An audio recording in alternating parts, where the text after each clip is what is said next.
Kaya magandang hapon na po sa ating lahat, ano?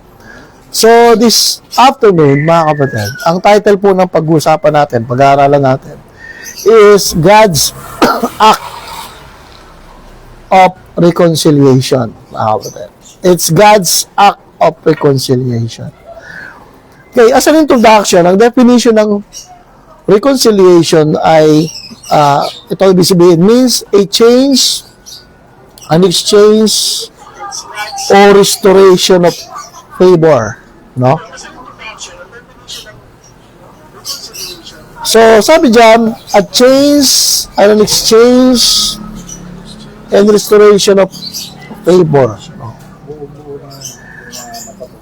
Bakit mahalaga yun? It's the heart of the gospel, and God taking initiative to restore sinners who were His enemies back into fellowship. So, ang idea nito, ganito mga kapatid, ano? Nung naging kaaway ng Diyos ang tao dahil sa kasalanan, siya yung unang-unang gumawa ng paraan para magkaroon ng pagkakasundo. Parang ang hirap isipin, ha? Tayo nagkasala, pero ang Diyos yung gumawa ng initial move or act of reconciliation. Para bang magkaaway tayo, wala naman akong kasalanan sa'yo, pero ako pa yung gumawa ng paraan para magkasundo tayo dalawa. Natin na patunayan, ganun tayo kamahal ng Diyos. Amen? So, yun po yung pinakamagandang mensahe nitong reconciliation, sapagkat reconciliation is God's initiative. No? God's initiative. Kapatid. Ang isang illustration dito, naalala niyo yung prodigal son, ano? Although hindi naman para sa body of Christ yun. Pero nung bumalik yung anak, malayo pa lang yung anak, no? Ay tuwag-tuwa yung ama. Although ang bumalik din yung anak, ano? Pero ang ibig sabihin lang nito mga kapatid, yung ama ay open arm siya na tatanggap dun sa anak. Okay, mga kapatid. So, at ang unang-unang move na nangyari doon ay niyakap niya yung kanyang anak at binigyan niya ng sing-sing. No? According to Luke chapter 15. Sabi rito, reconciliation is not man going to God, but God coming to man in Christ. Sabi ni Louis Sperry Chafer. Meaning, paano nagkaroon ng tinatawag na God's initiative of reconciliation sa pamamagitan ni Kristo? Meaning, kung wala si Kristo, walang initiative of reconciliation. Amen ba mga kapatid? So, let's go to, as an introduction, number one, what is reconciliation? It is the removal of enmity and the restoration of peace. Meaning, dati tayo magkaaway, ngayon we are at peace, magkasundo na tayo ngayon. Pero sabi dito, not a human work, but a divine provision. Mga kapatid. Sabi siya sa Romans 5 verse 10, when we were enemies, we were reconciled by the death of His Son. In other words, mga kapatid, yung initiative ng reconciliation ay by the death of the Lord Jesus Christ. So, nagkaroon na pala ng reconciliation by the death of the Lord Jesus Christ, no? True reconciliation, yung tunay na reconciliation, only comes when both sides lay down enmity. Spiritually, only God laid down enmity through Christ's cross. In other words, kung 50-50 reconciliation, ginawa na ng Diyos yung 50%. Tama? Hindi naman pwede magkaroon ng reconciliation, hindi tayo pwede magbati kung ako lang ang nakikipagbati sa'yo. Tama? Naintindihan niyo ako, kapatid? Dapat, magkaroon ka din ng response na makipagbati sa akin. Ako na nga nakikipagbati sa'yo eh. Ako na nga gumawa ng paraan. Tama? So, yun yung concept ng reconciliation as an act of God. Now, sabi dyan,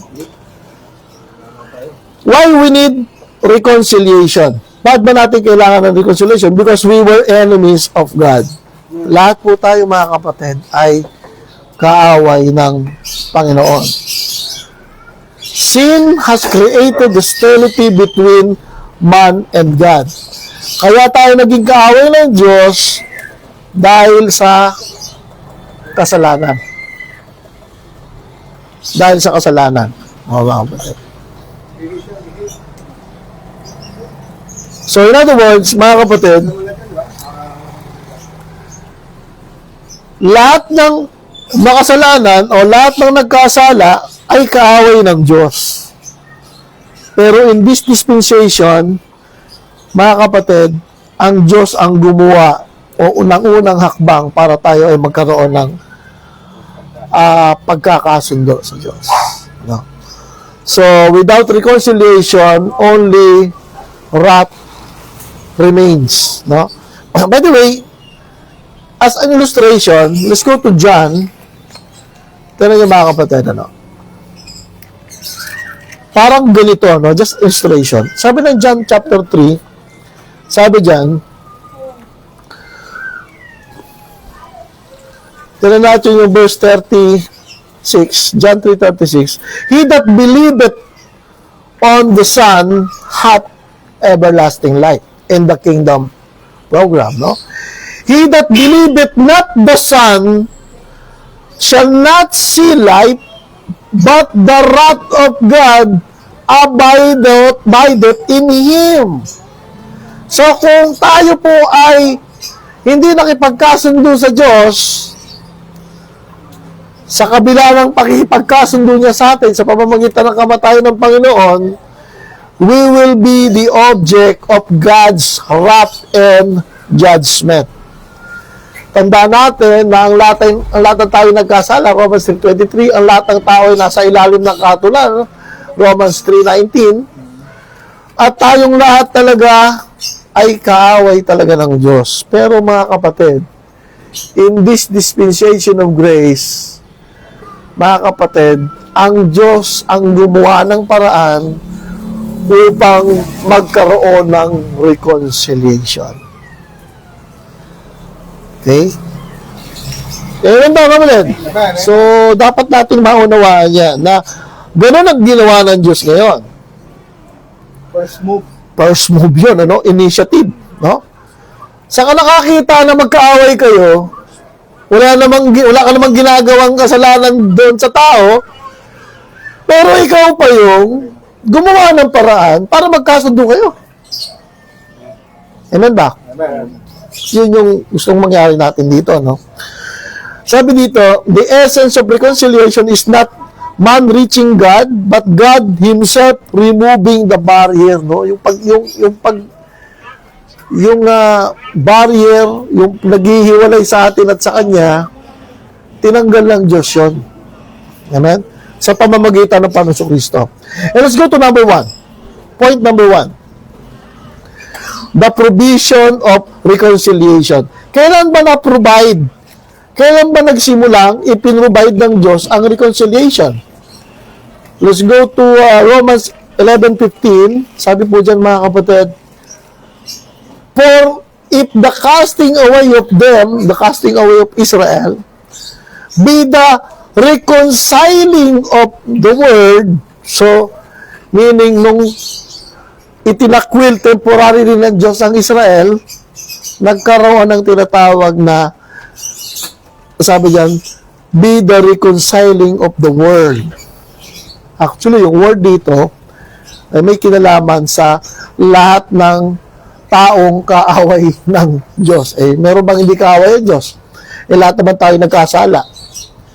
Amen? Amen. What shall the receiving them be but life from the dead? So, may kinalaman kasi yung reconciliation, mga kapatid, sa Israel din. Pero anyway, yung provision ng reconciliation, no? Pag sinabi mong provision, mga kapatid, ito yung nagkaroon sabi nagkaroon ng availability ng reconciliation now. Ang reconciliation ay naging open para sa lahat. Okay.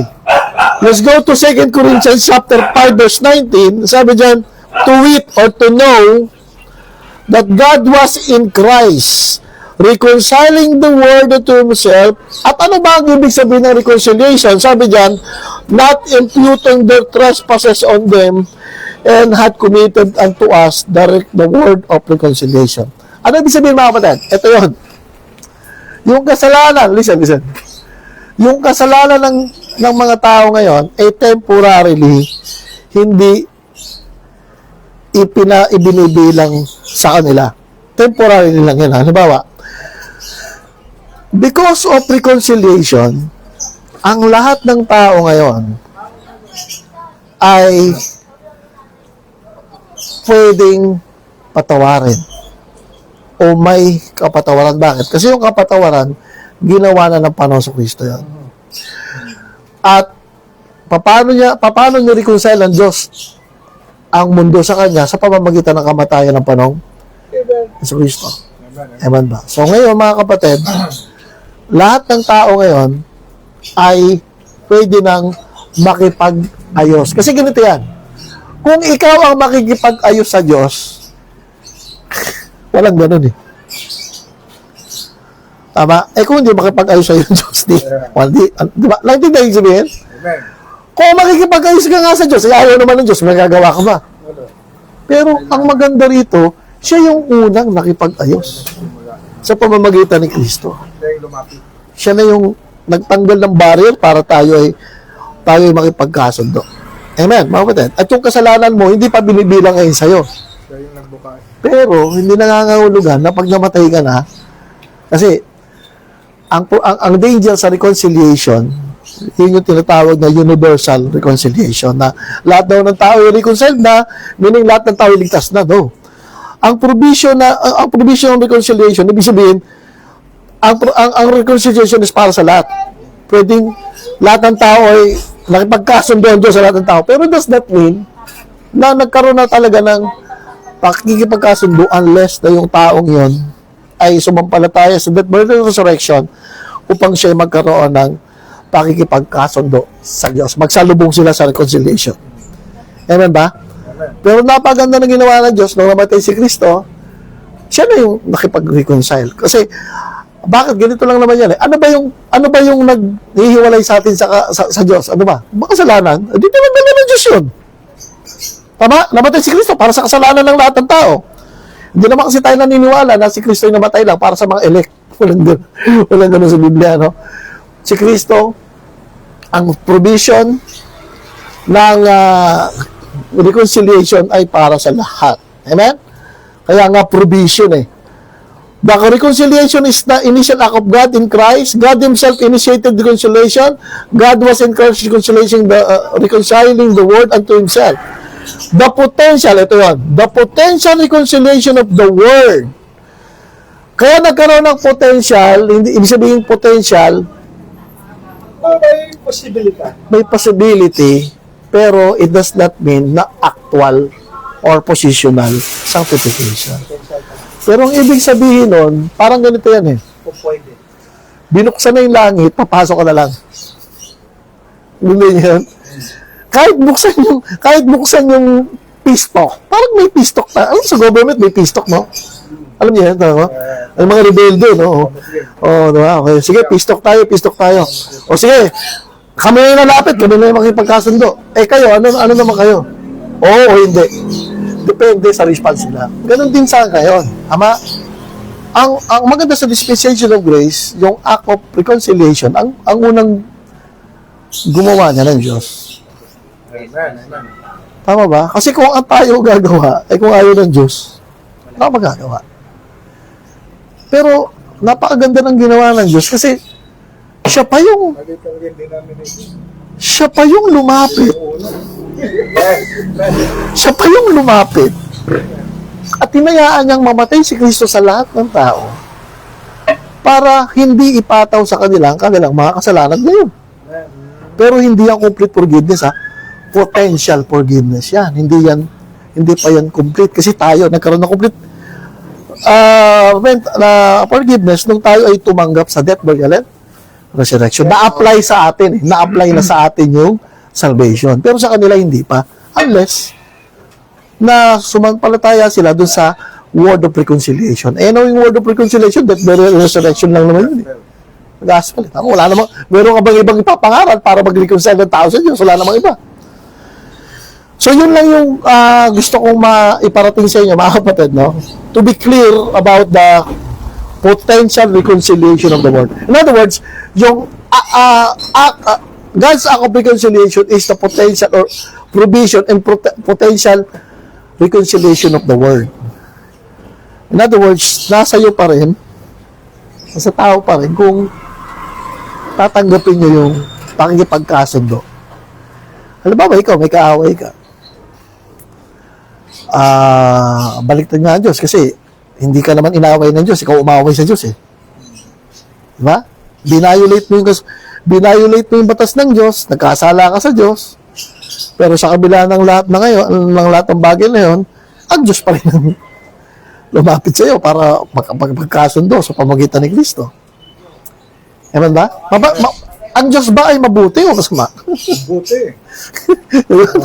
At pinapakita ng Diyos yung kabutihan niya dito. Eman ba, Mamaned? Hawa at No? Oo, no? Pero hindi nangangahulugan na reconcile na tayo.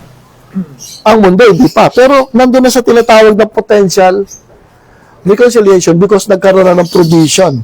Amen ba, mga kapatid? Amen. So, yet, it must be received by faith. Ito na yung tinatawag na personal application. Ito, mga kapatid, ang reconciliation, hindi collective, individual. Amen? Amen. Hindi yung sa isang pamilya, yung isa lang ang nakipag-reconcile, damay lahat. Walang ganun. Meron ganun. Pero tayo, hindi tayo ganun. Kasi personal to eh. Amen? Tama, mga kapatid? Yung kasalanan naman ng bawat tao, hindi naman collective lang eh. Personal eh, no? Iba-iba tayo ng kasalanan. Ano? Although, ang natin nagkasala, pero sa personal sin, iba-iba tayo ng kasalanan. Hindi naman pare-pares tayo ng kasalanan eh. Tama pa, buti? Sabi diyan, sabi dito sa illustration, a bank clears, nakalagay naman sa cellphone niya, a bank clears a debtor's account, the payment is credited, but the man must accept the release. No? Kasi kahit bayaran ko yung utang mo at ayaw mo naman, hindi pa rin mag-grant yun. Brother mo may utang ka, ako na magbabayad. Hindi, ayoko. Kaya ko lang bayaran niya, gano'n naman ang tao eh. No? Yung ako magbabayad, grace yun. Pero dahil ayaw mo, gusto mo ikaw magbabayad, works yun. Naintindihan niyo sabihin? So, nakikita natin dito yung reconciliation is act of God's grace. Ano naman ko din? It's act of God's grace. Okay. Sabi dyan, the preaching of reconciliation. God has given us the ministry of reconciliation na. Every Christian is an ambassador of this message. Tama yun. Kaya ang pinipreach natin ngayon ay kayo na lang makipagkasundo sa Diyos. Ba't? Nakipagkasundo na yung Diyos sa inyo eh. Tama ba? Ngayon po mga kapatid, yung kapatawaran ng Diyos, available na sa lahat. Yung kaligtasan ng Diyos, available sa lahat ng tao, hindi lang sa mga elect. Diba, no? Bakit? Sabi ng Romans, sa 1 Timothy, 1 Timothy chapter 2, sabi dyan, kaya pupunta na tayo sa pangalawang point. The universal reconciliation. Nakalagay naman dyan sa outline natin. The universal reconciliation by the cross. Sabi dyan sa chapter 2 verse 3, for this is good and acceptable in the sight of God our Savior, who will have all men to be saved and come to the knowledge of the truth. For there is one God and one mediator between God and man, the man Christ Jesus, who gave Himself. Sabi dyan, a ransom for all. To be testified in due time. Itong to be testified in due time, ito yung sinasabi nating dispensational salvation. Bakit? ang offering ng Diyos ng salvation ngayon ay para sa lahat ng tao. Pero sa earthly ministry of Christ is for His people. Tama ba? Ipapangalan mo sa kanyang Diyos sapagkat ililigtas niya ang kanyang bayan, Israel, sa kanilang kasalanan. E ngayon, kung parehas lang ito, bakit may in due time? To be testified in due time. Bakit? Kasi yung due time ay yung dispensation of grace. Dahil hindi ito pinangaral ng panahon ng Panginoong Kristo during His earthly ministry. Amen? Eh kung ito pala yung pinangaral doon, dapat wala lang to be testified in due time. Meaning, ang due time dyan, ipapangaral ang kaligtasan para sa lahat ng tao in this dispensation of grace which is the due time. Eh, paano mo naman nalaman due time talaga yon? Sabi sa verse 7, whereunto I am an ordained preacher. Eh, kung wala si Paul, sino mangangaral? Meaning, may specific ordained preacher ng salvation for all. Hindi yun yung 12 apostles, but the apostle Paul ordained to preach that the salvation is for all men. Amen? Amen. Kaya yung mga John 3:16, kapatid, maawa kayo sa mga buhay ninyo. Maawa kayo sa mga sa mga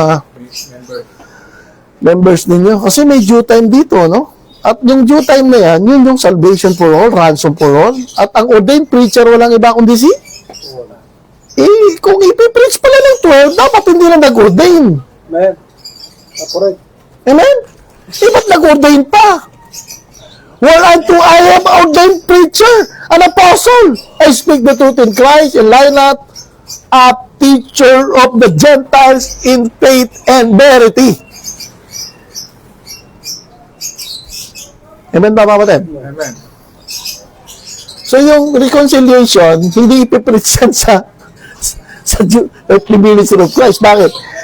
Eh, to save His people from their sin lang yun eh. Eh, ito reconciliation dito ay pagbagsak ng Israel. Romans 11:15. Tama? Ibig sabihin, ipipreach ito, pagbagsak ng Israel. Amen. Kaya nga, dispensation of grace ito, mga kapatid.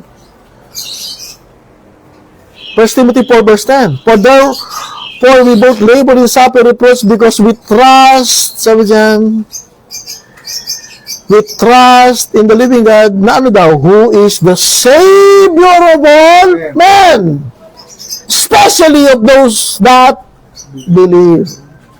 Amen ba? Especially. What do you mean by especially? Kaya pagligtas nga siya ng lahat ng tao. Pero ang maliligtas lang talaga at magkakaroon ng karanasan ng kaligtasan is especially those that believe. Amen? Amen. Ano sabi sa verse 11? These things command and teach. Ano ibig sabihin nito? Sabi kay Timothy, ito yung iutos mo at ituro. Diba? Inutusan niya si Timothy na ito yung iutos mo at ituro mo. Bakit? Kasi yung message na yan ay binigay lang kay Apostle Paul na dapat matutunan ni Timothy at para maituro sa iba. Amen, mga kapatid?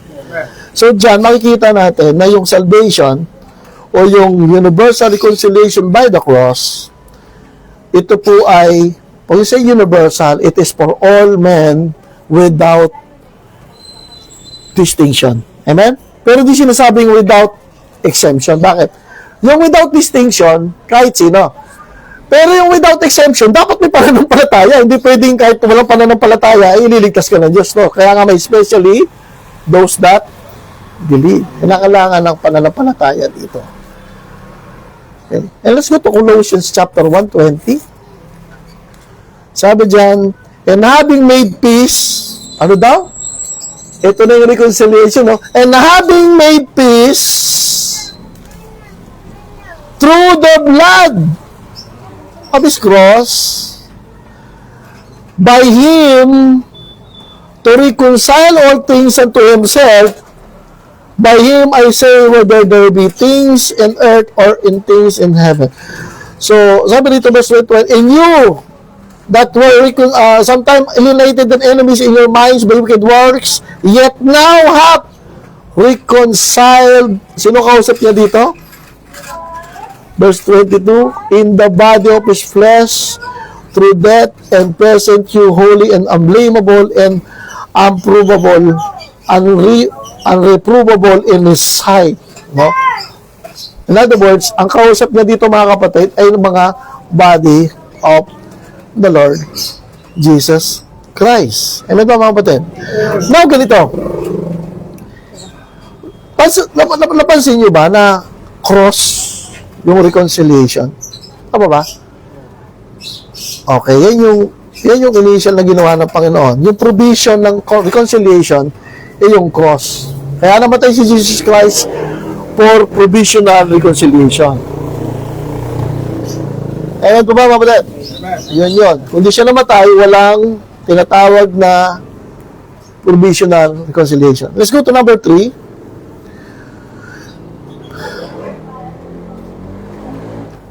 Pero, amin ko muna, no? Sabi dyan, reconciliation extends beyond mankind. Ultimately, even creation will be restored. Meaning, ang reconciliation lang pala, hindi na pala tao, kundi lahat ng bagay, o pati ang daigdig. Sama dito. No? O ang tinatawag na restoration. Even creation will be restored, or the restoration of creation. The cross of Christ is a great dividing line of history. At the cross, reconciliation was provided for all. Ano nyo ha? Yung kamatayan ni Kristo nag-provide ng reconciliation sa lahat ng tao. Let's go to number 3. The positional reconciliation of the body of Christ. Kaya tayo nagkaroon ng positional reconciliation o natanggap natin yung 100% na reconciliation. Sabi nga, in this dispensation, Jews and Gentiles are reconciled into one body, the church. Hostility between Jew and Gentile was removed in one human. In other words, noong nakipagkasundo tayo sa Diyos, by death, burial, resurrection, magkasundo na tayo ng Diyos. Amen? At pangalawang pagkakasundo na nangyari sa atin, ay nakipagkasundo tayo sa mga Hudyo sa isang katawan. Bakit? Dati hindi tayo magkasundo eh. May wall of partition eh. Amen ba mga kapatid? So dalawa yung reconciliation, tatlo reconciliation dito eh. Reconciliation natin sa Diyos, at reconciliation natin sa mga Jew, sa body of Christ, at yung reconciliation ng creation, restoration, at pangapat pala, yung reconciliation ng nation, Israel, na magaganap sa future. Yung salvation nila, ano rin yung reconciliation din yan eh. Pero ang pinakaiba natin, sa atin, body of Christ, ang reconciliation natin ay present, ang reconciliation nila ay future. Amen po ba, mamatay? So, nung nanampalataya tayo sa Panginoon, natanggap talaga natin yung 100% reconciliation. This positional reconciliation, our standing before God as one in Christ. So, ngayon, mga kapatid, natanggap na natin yung reconciliation talaga sapagkat tinanggap natin yung death, burial, resurrection. Tayo ngayon ay kasundo na ng Diyos. Positionally, hindi na potentially. Kayo lang kasi potential lang eh. Pero ngayon, positional, sorry.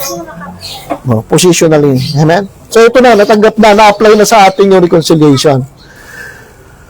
Now, sabi ito, no room for racial, cultural, or religious pride. The church is to display reconciliation by its unity.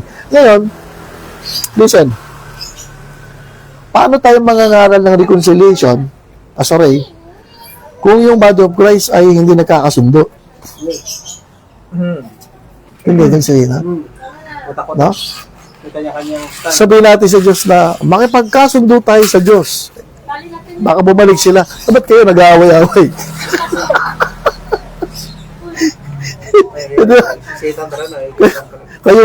kayo muna magkasundo bago nyo kung magpagkasundin sa Diyos. No? Yun ang problema. No? Okay. Now, Siyempre, ayaw ni Satan ng unity. Kasi pagka united tayo, mas malakas tayo. Tama? Ayaw naman ni Satan ng ganun talaga eh. Talaga gusto niya may halo. Now, mga kapatid,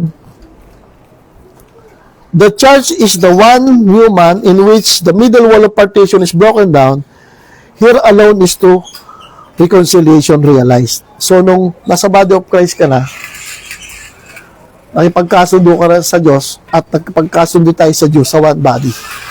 Amen? So, hindi na tayo tinatawag yung Gentile. Ang tawag sa atin ay one body na. And let's go to the final reconciliation of Israel. Ito na yung sa Israel. Israel's rejection brought reconciliation to the Gentiles, but Israel's future acceptance will bring life from the dead. God's program will not end until Israel as a nation is reconciled to her Messiah. So Israel is temporarily set aside that reconciliation might go to the world, but God's covenant guarantees her final restoration. Sabi ni Lewis Sperry Chafer, no? So let's go to the conclusion. Reconciliation is an act of God, provided in Christ, offered to the world. Hindi say offered, no? Okay, lahat. Pwede na kayo makapagkasundo sa Diyos sapagkat ang Diyos ang unang nakapagkasundo sa inyo. And potentially, pwede na kayong kayo naman makipagkasundo sa Diyos. Tama? And experienced by the church. Lahat ng mga naniwala sa Gospel of Grace ay we are reconciled positionally. Diyos. Kaya pag namatay ka, hindi na kayo magkaaway ng Diyos. Pero pag namatay ka, hindi ka pa nare-reconcile positionally sa Diyos, you are the object of God's wrath. Yan ang nakakalungkot doon. Amen, mga kapatid? Now, sabi dyan, guaranteed for Israel's future. Ang tanong dito, are you reconciled to God personally? Are you living as ambassador of reconciliation? In Christ, the wall between God and man, Jew and Gentile, is forever destroyed. Amen? Kaya lang, ang problema, babalik uli ito sa prophecy program. Ano? Pero anyway, ang pinakamagandang message nito is, pwede na makipagkasundo ang tao sa Diyos sapagkat ang unang nakipagkasundo sa tao ay ang Diyos. Amen. Now, laging nabanggit kanina, ang reconciliation is possible because of the cross. Now, ano naman ang magagawa ito na yun. Nung namatay si Kristo, nagkaroon tayo ng reconciliation. Tama? Pero nung muling nabuhay si Kristo, nagkaroon tayo ng assurance of reconciliation. Kasi kung hindi siya mabubuhay maguli, sayang yung kamatayan niya. Babawa mo din. Let's go to Romans. Dito na tayo magtatapos. Let's go to Romans chapter 5. Verse 10. For if we were enemies, we were reconciled to God by the death of His Son. So, yung we are reconciled to God by the death of His Son, ito yung potential o provision of salvation. Tama? Sabi dito, much more, ito yung pangalawang reconciliation, no? Being reconciled, we shall be saved by His life. Yung life dito ay resurrection. So, ang reconciliation without resurrection, ay walang kwenta yun. Tama? Kung ang death ay nagbigay ng reconciliation, ang resurrection ang nagbigay ng salvation. Amen daw? Naintindihan yung sinuotin. So, yung cross, reconciliation, resurrection is salvation or justification. Kaya nga, death, burial, and resurrection. So, yun po yung importante naman. Okay, mga kapatid. So, maraming salamat, Panginoon. Maraming salamat sa aming mga napag-aralan. Napaka-ikse. Pero ito po ay katotohanan na ikaw ay nakapagkasundo sa amin. At, Panginoon, sa pamamagitan ng iyong kamatayan at muli pagkabuhay ay matatanggap namin ang reconciliation at salvation sa pamamagitan ng iyong ginawa sa cross. Ikaw ay namatay, inilibing at muling nabuhay upang kami ay magkaroon ng pakikipagkasundo at magkaroon ng tunay na kaligtasan. Maraming salamat sa lugar ni Kuya Edong, sa kanyang binigay sa amin na pagkain, lugar, panahon, at sa mga kapatid na malalayo pa yung lugar namin pero nagkakaisa kami sapagkat gusto namin ipakita sa mundo na to make all man see what is the fellowship of the ministry or your body or the body of Christ in this physical assembly and service or ministry. Purihin ka, Ama, sa aming kalakitaan sa pangalan ni Jesus. Amen. God bless you all, mga kapatid.